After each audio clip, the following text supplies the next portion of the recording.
feels the preparation for today was preparation for the most important fight of his career.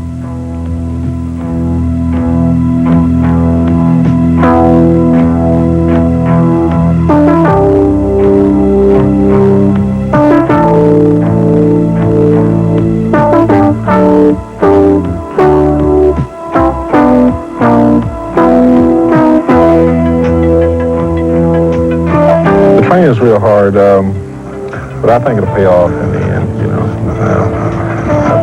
It's been very hard. I'm running 4 miles a day and sparring anywhere from 4 to 5 rounds a day and hitting bags. And I believe it'll pay off in the fight. So when I first had my first fight, I felt all right until I got there and I saw the TV at ESPN and big James Brody looked like a giant. And I asked myself, what am I doing here? But it was too late then. I had to get in there. I was scared to death, really. And when I went back, I kind of evaluated myself and I thought I could do it. But the fight that really made the difference was the Chris McDonald fight. And when I won the close decision, 8-round decision. I think after that, I signed with my new managers and we got things together.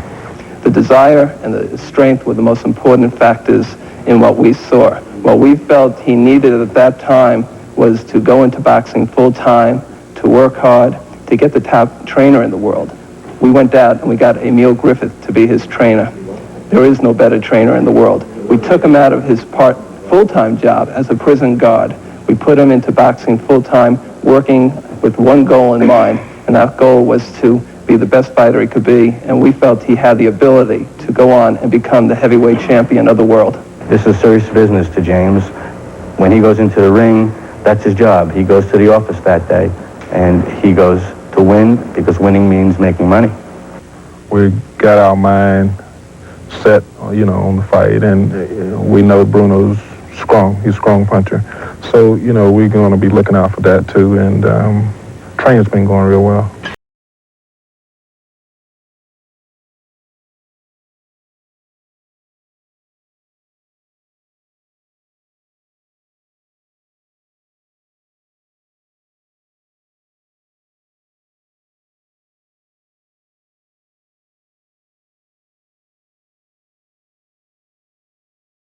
Beat Bruno, condition. When Bruno punches, he punch back. Don't let Bruno bully him. Don't listen to the crowd over there. Listen to my voice. And then we stop Bruno. The bottom line is I want a title shot, sometime in the near future. We'll be right back. Marv Albert with the fight doctor, Ferdy Pacheco, and we're closing in on fight time. A matchup of heavyweights upcoming. James Bonecrusher Smith going against London's Frank Bruno. And Bruno is looking to become the first English world heavyweight champ since 1897, when Bob Fitzsimmons captured the title from gentleman Jim Corbett. Here in London, boxing fans are excited about what they consider to be their first legitimate heavyweight contender in years. I know I can bring it back, but it's just a matter of time and experience and being guided right, which I am being guided right, because I've got the best manager in the business. I've got a lot of constructive promoters behind me, so all I've got to do is deliver the goods. And Frank has got some magic thing with him that attracts people, but people for one reason or another. Some people like him because he can punch, some because he's a nice guy, some just because he's a fighter, but he seems to attract everybody. And what I notice at the fights, it's more like a family show. There's mums and dads, grandmothers and grandfathers, young girls that like the look of him, young fellas that idolize him, and young kids that like him. And it's the first time I can remember in this country that, he's got a mass audience. The crowd's got a lot to do with it, that on my side, but sometimes I don't hear the crowd, all I just worry about is Mr. James Bonecrusher Smith, as you so call him. Well, Bruno's a very deceptive fighter. I think if you speak to anybody that's worked with him, he's very deceptive. People are inclined to think that he's slow, which he's not. He may not move his feet as fast as others, but he's got a very quick brain, very quick hands, and he's very deceptive. He's very hard to catch. And I hope he's going to be able to hit James Smith more than James Smith. It's a very intriguing fight. I don't think we really know the full potential of either of the fighters. I think one of them is going to become a star on Sunday. I hope it's our man. There hasn't been a heavyweight with a lot of charisma, In this boxing game, it ain't just boxing. It's just, you got to have a little bit of style and charisma, and it's entertainment, it's show business, and there hasn't been Larry Holmes. He's a brilliant champion and everything, but he hasn't just got the charisma of Sugar Ray Leonard. When you see Sugar Ray Leonard on television or something, you say, that's class, And even if it's the Latins, Americans, black, white, pink, yellow, they all look at him, and they all study him. And there hasn't been that in heavyweight. That's why the heavyweight division has died down a little bit. But I think that's going to change pretty soon, to be quite honest. I've got to sell myself as, to the television. That's what makes money. I want to make money. You want to make money. So it's a business, So I think I'll be the next one to come along. Heavyweight boxing is just ahead, but... My lords, ladies and gentlemen, this is the main event of the evening, a 10 rounds international heavyweight contest of 3 minutes each round. Between and introducing you from Magnolia, North Carolina, James Bonecrusher Smith.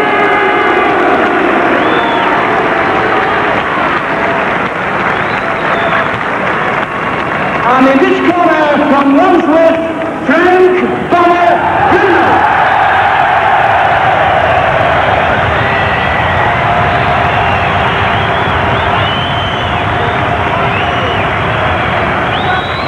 At the weigh-in today, Smith scaled 16 stone 3 pounds, 227 pounds. Bruno scaled 15 stone 12 and a half pounds, 222 and a half pounds. Your referee, Harry Gibbs, and your timekeeper, Winston Hughes. Thank you. James Smith at 6'4", 16 stone and 3 pounds, 227 pounds, and Frank Bruno at 6'3". Marv Albert with the fight doctor, Freddie Pacheco. The referee, Harry Gibbs, and he is the sole arbiter, scores the fight. There are no judges involved, scoring on the 10-point must system, but the winner of a round usually gets a half a point more than the loser. And as we saw during our NBC Sports Ringside program, there is no mandatory 8 count. Referee in total command. These are 2 enormous heavyweights. Remember, the Bonecrusher likes to come out early. He has a devastating punch. Bruno gets hit early.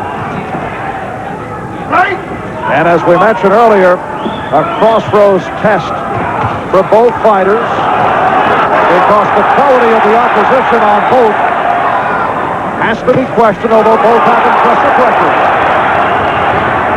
Overwhelming favorite, Bruno here. Anything he does is going to draw a roar from this crowd. But remember, the Bonecrusher has a sneaky right hand.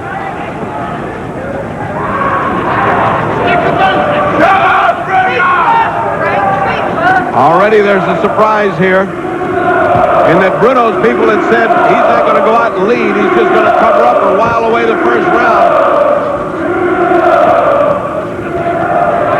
And the chant for Bruno. Bruno's been letting a lazy left hand go out there. That spells trouble with the kind of speed that the Bonecrusher has with his right hand.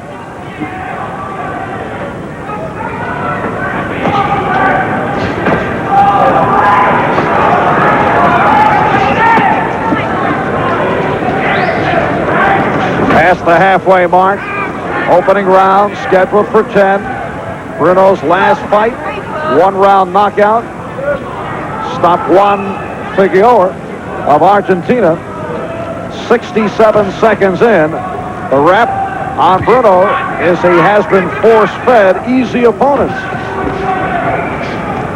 Making for that record of 20-0, all 20 by knockout. Here's a right hand by Bruno that caught Smith. Smith shook it off and came back with a hard right of his own. You get the feeling these two guys are really wound up tight. They haven't loosened up yet. And again, Bruno getting in. And here's Smith right back with a combination. Uppercut by Bruno. The bout is heating up. It's only the first round, and you can feel that tension in the air.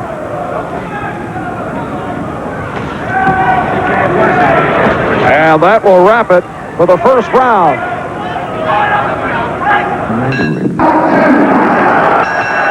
And here's Frank Bruno coming out for round two, meeting up with James Bonecrusher Smith. Capacity crowd, better than 10,000 at the Wembley Arena in Wembley, England.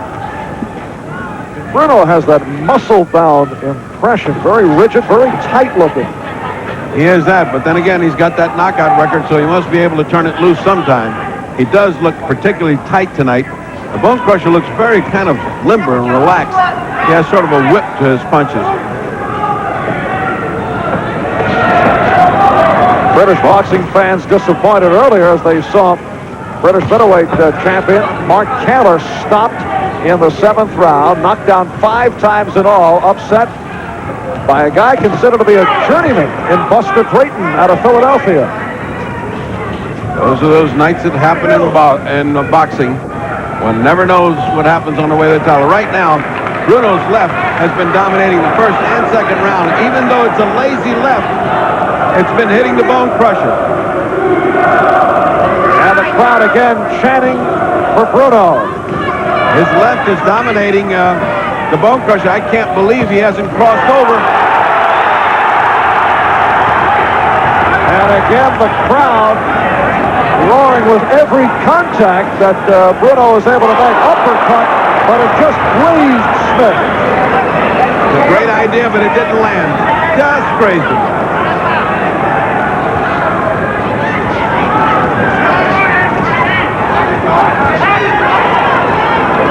Bonecrusher getting a little desperate. That left hand in his face, even though it's a lazy left, is beginning to bother the Bonecrusher. Remember, the longer this goes, the more fatigued the Bonecrusher gets, whereas Bruno is a startling physical specimen. Reputed to get stronger with each round, which is bad news for Bonecrusher Smith, who waited an awful long time to get started in his boxing career. Right hand by Bruno, and then Smith tried to go to the body. Bonecrusher Smith got the late jump in his pro career. 2 years in the Army, one-time U.S. Army sergeant, began boxing in the Army, and a hand injury also delayed his professional career. Now Bonecrusher trying to out-jab Bruno. Bruno bothering him with that left hand. Bonecrusher doesn't seem to know how to block a jab. Neither man worked the body particularly. That was the first good body shot in a long time.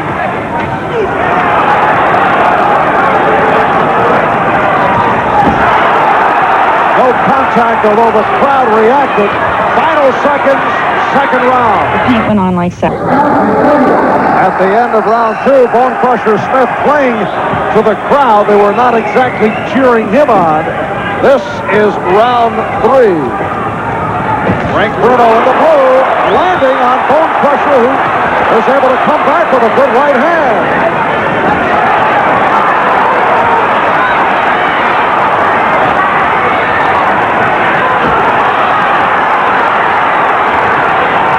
Bonecrusher on the attack. He's wild, but he's punching with devastating effect. But Bruno's been able to outbox him thus far. Little support from the crowd.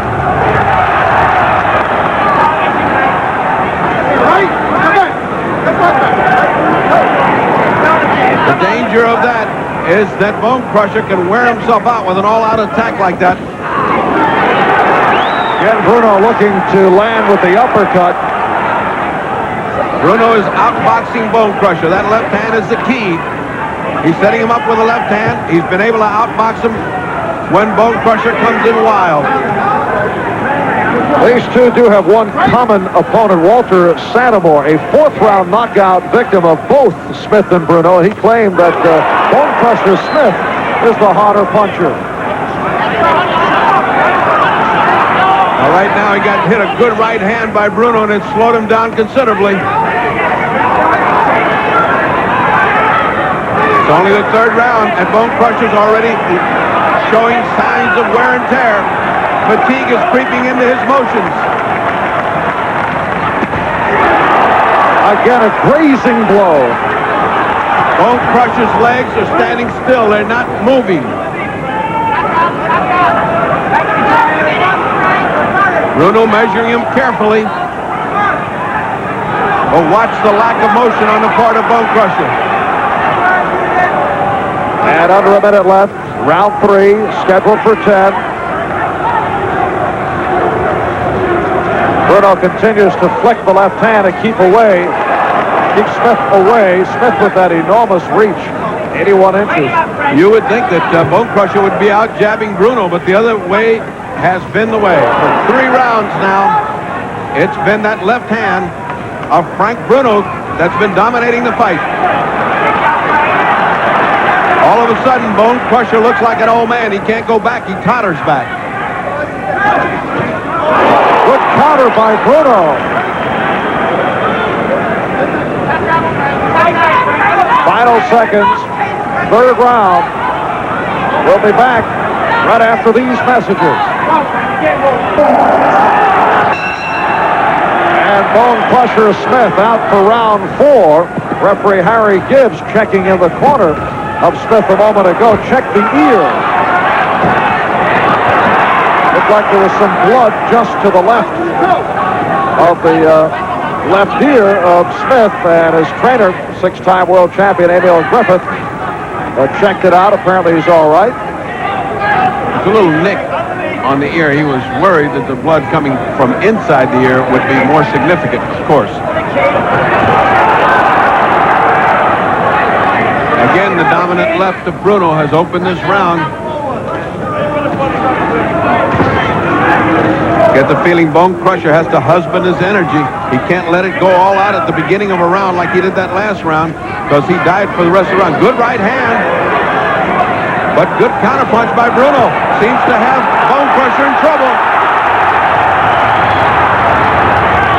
And again, this crowd responds to Frank Bruno. Past the 1-minute mark, round 4.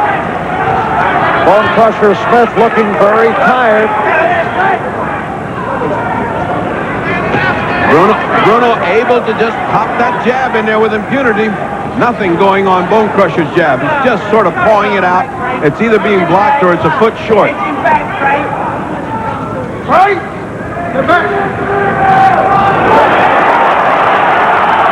That uppercut that's been landing all night's getting harder. Every time it lands, it looks like Bonecrusher's knees buckle. And Bruno going to the body of Smith. That's an important fight for both these guys. They're heavyweights, and there's nothing going on in the upper heavyweight division, and 3 champions to pick from, which means that whoever wins and wins decisively here has got an open golden road. And the British have had many heavyweight hopes to have cracked the top 10 and then been horribly exposed. The hope in England is that Frank Bruno is shaping up in a different manner. Go back to Henry Cooper and Ryan London, Richard Dunn, Joe Buckner. Well, of that lot, Henry Cooper was really the genuine prospect. He was a wonderful fighter, but he cut and bled too much, but he was a genuine article. And all of those folks met up with a fellow by the name of Muhammad Ali. Wrong era for others. He just hung in through too many eras. He just kept meeting them all.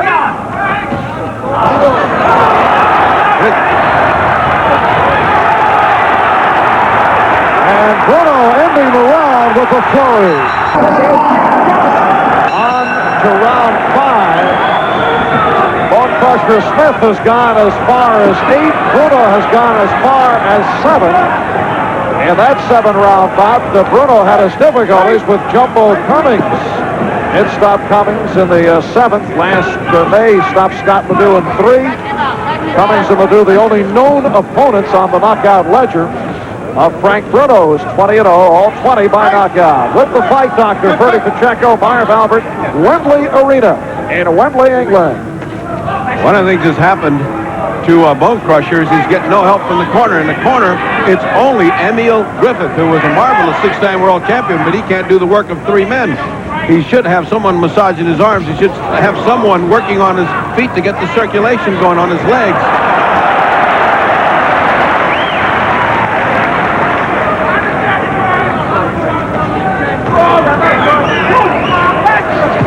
Oh, the right hand by Bruno on a counter got in on Smith. You're looking at the same type of fight we had a few moments ago with Buster Drayton and Kaler. Bonecrusher is being so dominated that he needs to get one of those big bombs in there, as his countryman Buster Drayton did on Mark Taylor. And with heavyweights, anything can happen. That was earlier today on our ringside show with Drayton pulling the surprise, stopping Kaler in round 7. Here's a case of a man looking exhausted, looking for that one good shot, being peppered by that left hand. And the other man looking fresh. Bruno looks fresh. He's boxing his kind of fight. He's calling the tempo. He's dominating the fight. Right to your toe. Step back. Referee Harry Gibbs. Face of Bonecrusher etched with fatigue.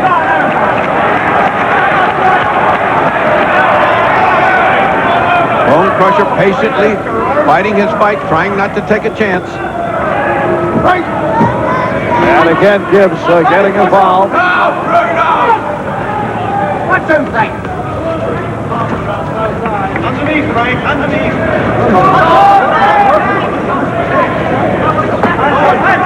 Now, Bonecrusher needed this round to catch his breath if there was ever a time, because up to now, he's been getting so tired at the end of every round that he's having a hard time making it back to his corner. And Bruno has slowed down considerably in this round. Both needed a rest. I think their tension was very high.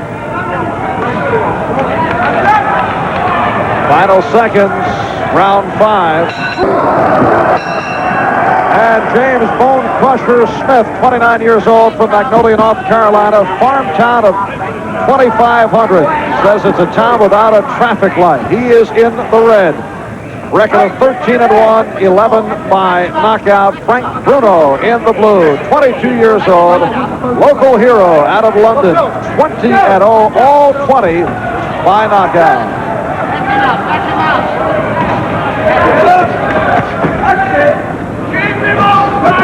Interesting matchup because both fighters in their previous bouts dominated their opponents because of their mammoth proportions. Bruno at 6'3" and Smith at 6'4". That's what makes this fight such an interesting crossroad fight, also because they're on the verge of the Golden Road. But both of them, as you can see, are a rather raw product. That's pure power going on in there right now. Not that much boxing skill, although Frank Bruno is dominating with his boxing skill. His jab has been controlling the action, and of course contributing a great deal to the fatigue of Bonecrusher, who's looking for his one good shot. And as we saw previously this evening, that's all it takes. Go! Get closer! Get one! Right! Get back! And we're halfway through. Round 6 coming up on 10:30 in the evening.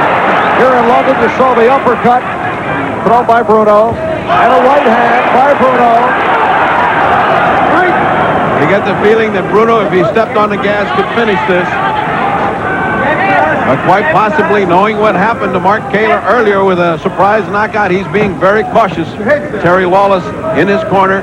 very cautious manager, likes to take things easy and let it come.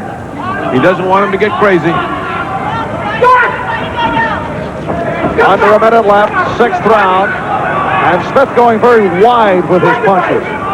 Emil Griffith yelling, do it, pleading with him. Good combination by Smith. And Bruno should not be there on the ropes.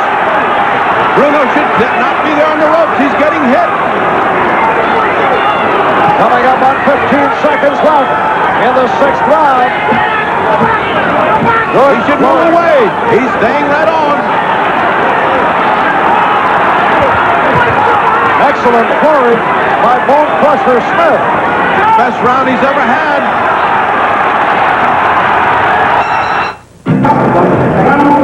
Marv Albert, Bernie Pacheco from Wembley Arena in Wembley, England. We're located about 10 miles outside of central London. And it's James Bonecrusher Smith in the red, Frank Bruno in the blue. Smith with a good conclusion in round 6. How do you have the fight thus far? I have it quite unofficially 59-55 in favor of Bruno. As a matter of fact, I thought that was the first round that Smith won, and he won it right at the end because Bruno abandoned what's been doing so well for him, the left jab and the movement. Once he goes on the ropes and stands still, Bonecrusher's got a chance to land his haymakers. Low punch by Bonecrusher. They're punching very cleanly, no punches to the body.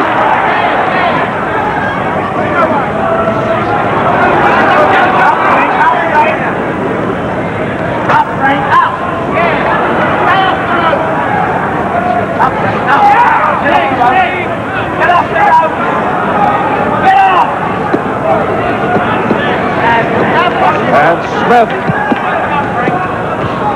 who was dictating the action a moment ago, was turned by Bruno and put onto the ropes.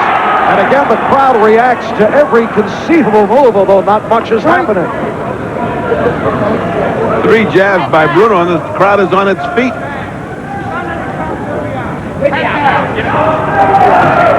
Bruno is now showing some signs of weariness.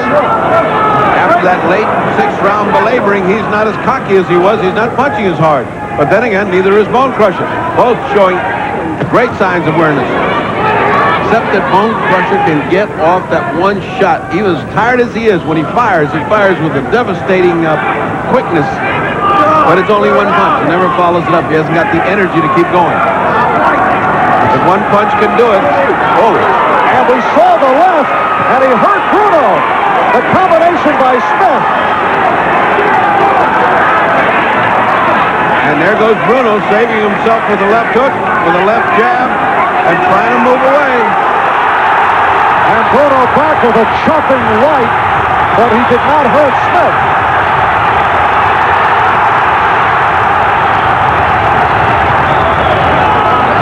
Great heavyweight action. They're trading punches. And Bruno's corner's got to be nervous when you trade with the Bonecrusher.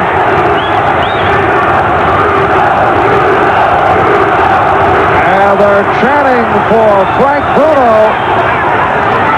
Good left hand again by Smith. Look how he triggers off those punches. Look at the Bonecrusher. Final seconds. 6th round. We'll be right back. He's got to be telling them, don't stand on those ropes, don't trade with them. Get in the middle of the ring, move, use your jab. You got this fight.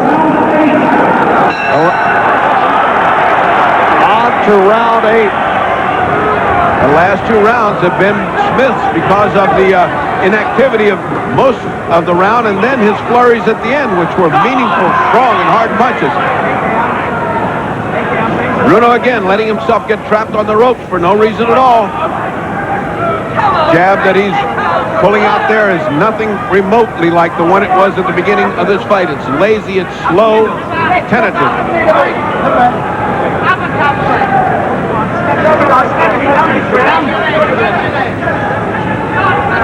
If Bonecrusher has his second win, this could be a totally different fight. if there is more gas in that old gas tank, it could be some kind of finish to this fight. Well, Bruno has never been extended past 7, so this is the longest that he has been forced to go. Bonecrusher has gone as many as 8. Won an 8-round decision over Chris McDonald. For the first time, I see a look of worry etched on the face of Bruno. Frank Bruno, not looking as confident as he had before, not willing to risk it at all with the Bonecrusher. Those body shots, by the way, that Bonecrusher has been landing at the end of both rounds have taken their toll on Frank.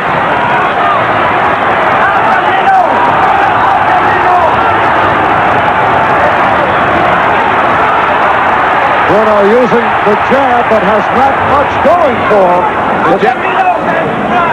The jab is good if you're going to follow it with a right hand and a hook, but if you're just going to jab, nothing's happening. Just building up some points, but not much. Good pity pat on the part of Frank Bruno. Now, both these guys are very muscled up. These muscled up guys get tired. They burn up an awful lot of energy moving those big muscle masses.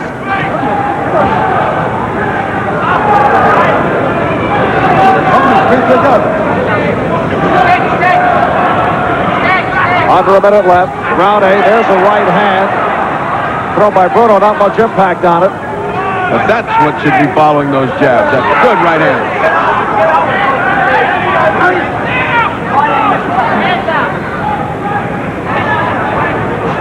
It's about time for the Bonecrusher's cavalry charge here at the end.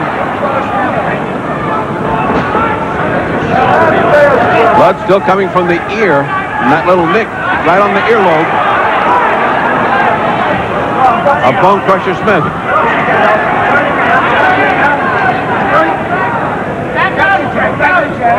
And closing in on 10 seconds left in this 8th round. It's been a walk-through 8th round. Both Bruno and Smith worn down. It is just past 10:30 here at the Wembley Arena in Wembley, England. The site of Marvin Hagler winning the middleweight title by beating Alan Minter. England's John Conti winning the world light heavyweight title here. And a heavyweight matchup between the 6'4" James Bonecrusher Smith in the red and 6'3" Frank Bruno in the blue. And what does the fight doctor's scorecard tell us? I have it 78 to 75 or 5-1 in rounds. But remember, only the referee scores, and this crowd is so loud, and the roaring is so big. I wonder what effect that will have, this partisan crowd. I can't imagine them giving even a close fight to Bonecrusher, so Bonecrusher must feel the urgency. He must get a knockout to win here. Referee is the sole arbiter, scores the fight, no judges involved, scoring on the 10-point must system, but the winner of a round usually gets a half a point or more than the loser of the round if it's close. So they deal here in fractions. A knockdown would make for a 1-point differential in most instances. I must say, the many, many years that I've come here and worked with fighters, one of the things that we always said in the boxing crowd, if you got to go to a foreign land, go to England, because they bend over backwards for you. But even here, with this 10,000 roaring people, and Harry Gibbs is a world-class referee, has refereed, I guess as many world championship matches as anybody. I don't think that would affect him too much. But still, it has to have some factor in the fight. Not much happening right here. Two tired big men. 9 rounds of this for a big man. It is a marathon. And Freddie, whatever happens from here on in for the much heralded Frank Bruno has to be a disappointment.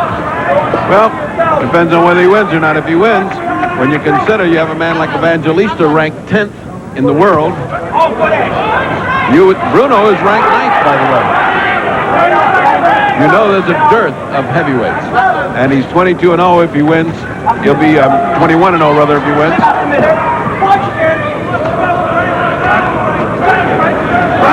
Non-action 9th round.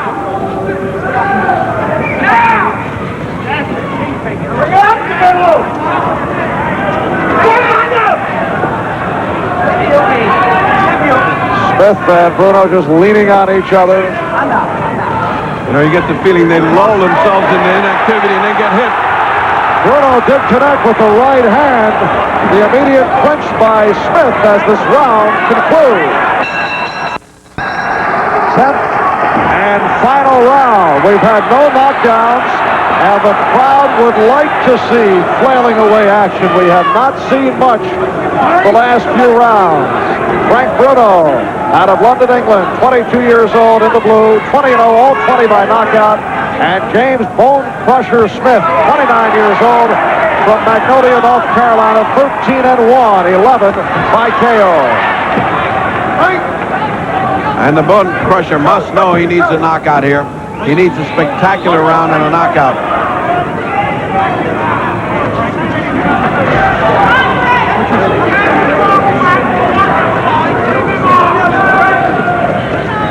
Come on, Frank. That's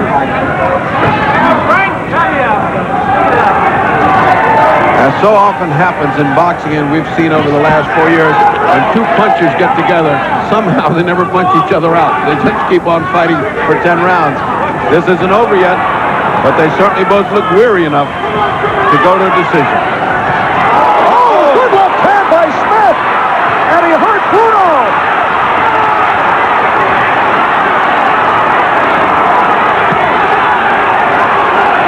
Here it is again. Bruno is hurt. He keeps getting hit. His hands are down. The referee's going to stop it. Smith putting Bruno down. About a minute and a half remaining in this 10th and final round. And referee Gibbs says that's it. That's it. James Bonecrusher Smith has stopped Frank Bruno in round 10. And look at the reaction of Bonecrusher Smith. It has not been a pleasant evening for the British. I think I'm leaving early tonight. Both fights remarkably similar. The previous fight, the man losing completely was the one who won. And in this fight, Bonecrusher Smith losing completely. Desperation punch needed. And there the inexperience of Frank Bruno showed. Instead of grabbing, instead of holding, or instead of going down for a count, he's so far ahead, he stood there and took the punches. And that was the end of Frank Bruno. And you got to wonder what happens when you build a guy up that's 20-0 and all of a sudden he wakes up and says, uh-oh, this is boxing and it's a tough business. Well, the critics, the British press, have been saying all along that Bruno has been fed a series of easy opponents. And James Bonecrusher Smith, at this point, not to be confused with Larry Holmes or Jerry Coetzee, but still a step up in quality, able to stop Frank Bruno with the barrage midway through the 10th round. So much for the heralded Frank Bruno. You will watch. He has his hands down and is totally defenseless after this punch. His hands are down. There's 1, 2, 3, 4, 5. Anywhere in here they could have stopped it. 6, 7. Finally, Harry Gibbs steps in only to count over the prostate form of Frank Bruno. Bonecrusher Smith making it 14-1, 12 by knockout. We'll be back in a moment. Well, they're still cheering for Frank Bruno, a vote of confidence. He was just stopped by Bonecrusher Smith in round 10, and the fight doctor is in the ring alongside Bonecrusher. No question about it. This has got to be the biggest thrill of your life. Yes, sir. He had me puzzled. He was running me crazy with that jab. The best jab I've ever been in front of. I couldn't. Griffith kept telling me, going to the body, going to the body. I was trying, but he was running me crazy with that jab. Now, you look so fatigued all through the fight. How in the world did you suck it up there in that last round? Well, he was telling me a lot of things to do. You know, we knew we were behind on points. I was a little confused. Last round, I told him, let me do it my way. So he did. He didn't say a word. And I went out. I knew if he stopped on the ropes, I had him. Were you surprised, with all the motion he gave you, that he stopped on the ropes and let you punch like that? I was surprised, yeah. If he'd have kept moving, I'd have been in trouble. I'd have lost the fight. But he stopped. Lord bless me. He stopped on the ropes. Nobody can stop in front of me. That's right. Well, it was a very big win Very big win indeed for you in London and also for your fellow countryman Buster Drayton. And on that note, I'll return it to Marv Albert at ringside. All right, Ferdy, not a pleasant day for British boxing fans. Earlier, it was British middleweight champ Mark Taylor stopped by Buster Drayton in round 7. Incidentally, the referee, Harry Jacobs, confused people by picking Taylor up after one of the knockdowns. We attempted to talk with the referee, but the British Boxing Union does not permit interviews with officials following the fight. So, quite a day here at Wembley Arena. Not a good one, as we said, for the British. Marv Albert with Bertie Pacheco. Right now, let's go to Charlie Jones at the UCLA.